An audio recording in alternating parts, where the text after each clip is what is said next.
बहुत सारे लोगों का ये सवाल है कि अपने सनातन धर्म में बहुत सारे भगवान हैं, किसको माना जाए किसको ना माना जाए, या सभी किसी एक को ज़्यादा मानने हैं तो क्या दूसरा नाराज़ होगा।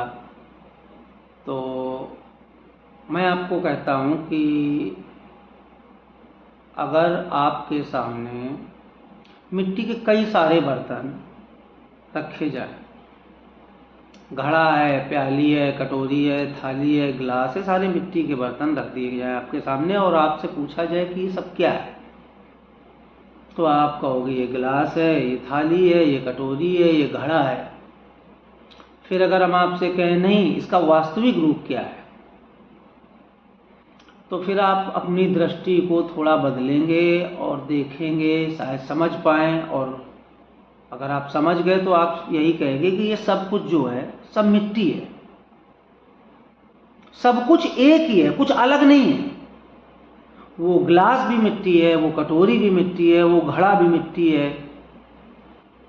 तो कहने का मतलब ये हुआ कि जो मिट्टी है उसको हम ईश्वर मान लेते हैं, और ये जो इनको अलग अलग रूप दे दिए गए हैं, असल में वो मिट्टी ही है, ईश्वर ही है, वो एक ही है। हाँ, वो दुर्गा जी हैं, वो शंकर जी हैं, वो राम जी हैं, वो कृष्ण जी हैं, वो गणेश जी हैं, वो अलग नहीं है, वो एक ही है। जैसे कि मिट्टी सब में एक ही चीज कॉमन थी, जो जिस चीज से बना था जो था वो थी मिट्टी, तो वो क्या था असल में मिट्टी। तो वो सारे के सारे सब के सब ईश्वर ही हैं, वो एक ही है, वो अलग नहीं है कि वो बुरा मान जाएगा। क्योंकि जो मिट्टी प्याली में लगी हुई है वही मिट्टी घड़े में लगी हुई है। तो आप एक ही उसी की पूजा कर रहे हो, ईश्वर की, उसमें अलग क्या है, ना कुछ बुरा मानने वाली चीज है। इसको एक तरीके से और समझते हैं कि समुंदर को हम ईश्वर मान लेते हैं, इतना विशाल का समुंदर है उसको हम ईश्वर मान लेते हैं। उससे कुछ जल लेकर पृथ्वी पे छिटका तो उसकी जो बूंदें, कई सारी बूंदें होंगी, जब काफी जल लेके हमने पृथ्वी पर छिटका तो कई सारी बूंदें पृथ्वी पर गिरी। उनमें से एक हम बने, एक आप बने, कुछ और लोग बने, जितनी बूंदें मतलब गिरी जमीन पर वो सारे सारे मनुष्य बन गए। तो अब हम जो देख पा रहे हैं, आप देख पा रहे हैं, उसमें हम कह रहे हैं ये मैं हूं, ये तुम हो, ये वो है, ये वो है, सब अलग अलग है। और अगर वास्तविक में देखा जाए तो वो क्या है, अगर उसी जल को जो पृथ्वी पे बूंदें छिड़की थी उठा के दोबारा से हम समुद्र में मिला देंगे तो उस बूंद को आप ढूंढ पाओगे वो कहां है। वो क्या हो गया, वो वही समुद्र में मिल गया, वो समुद्र हो गया, मतलब ईश्वर हो गया। तो तुम भी वही हो। लेकिन जब तक तुम नहीं, इस चीज का तुम्हें खुद न पता चले कि मैं क्या हूं, हमारे कहने से कुछ ना होगा, हमारे कहने से कुछ नहीं हो सकता। मैं कह दूं कि तुम ही ईश्वर हो तो तुम बन नहीं जाओगे, भले ही तुम मान लो। तुम मान सकते हो मेरी बात को, जानना तुम्हें ही पड़ेगा, और जब तक जानोगे नहीं तब तक तुम्हें कुछ पता, तुम्हें असली ज्ञान नहीं हो सकता।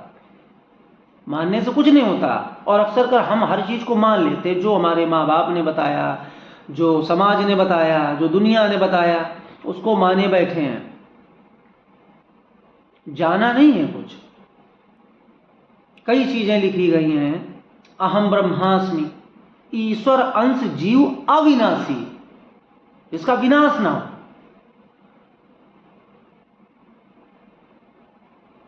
शिवोहम, लेकिन शिवोहम का मतलब मैं ही शिव हूं। अहम ब्रह्मास्मि, मैं ब्रह्म का अंश हूं, ईश्वर का अंश हूं। ईश्वर अंश जीव अविनाशी, मैं ही ईश्वर का अंश हूं। जैसे वो समुंदर का एक बूंद एक अंश है, अगर वो वापस उसमें विलीन हो जाएगी तो वो खुद ही ईश्वर हो जाएगा, वो बूंद, छोटी सी बूंद। लेकिन कर क्या रहे हैं हम, असल में दर्शक बने हैं, दृष्टा नहीं बने।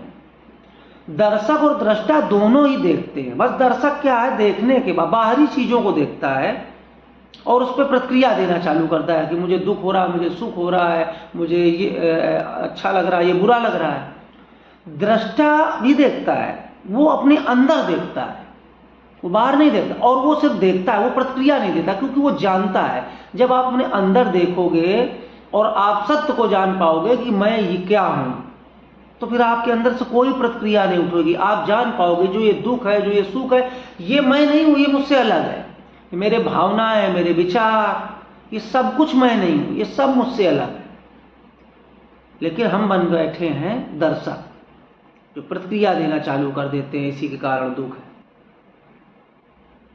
लगभग 2500 साल पहले मनुष्य ने सोचा कि थोड़ा बहुत मेरे पास जो दुख है, तो थोड़ी सी हम जानकारी बढ़ाएं, थोड़ा सा अपना ज्ञान बढ़ाएं और अपने दुख को कम करें।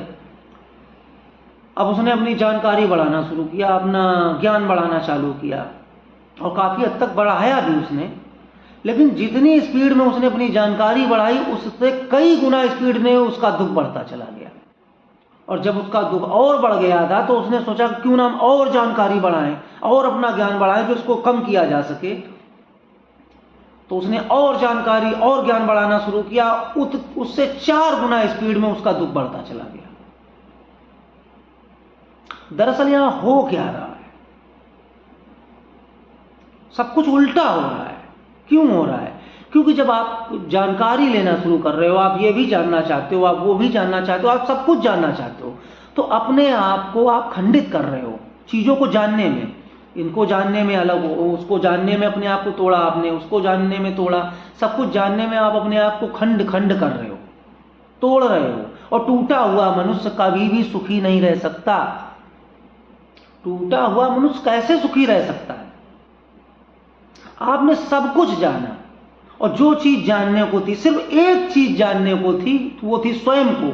बस वही न जान के हमने सब कुछ जाना, और अपने आप को खंड खंड करते चले गए, तोड़ते चले गए। और टूटा हुआ मनुष्य सुखी नहीं रह सकता। जैसे आपका कोई व्यापार है, आप अपनी दुकान में ग्राहक से जब बातचीत करते हैं, तो कोई और लहजे में, किसी और तरीके से करते हैं, उसके सामने कुछ और बने बैठे हैं, वहां पे आपकी प्रेमिका आ जाए। अब आपको अपने आप को तुरंत बदलना पड़ेगा, आपको उस फॉर्म से अब इस फॉर्म में आना पड़ेगा। आपको उससे प्रेम से बातें करनी पड़ेंगी, अपने बोलने का तरीका बदलना पड़ेगा।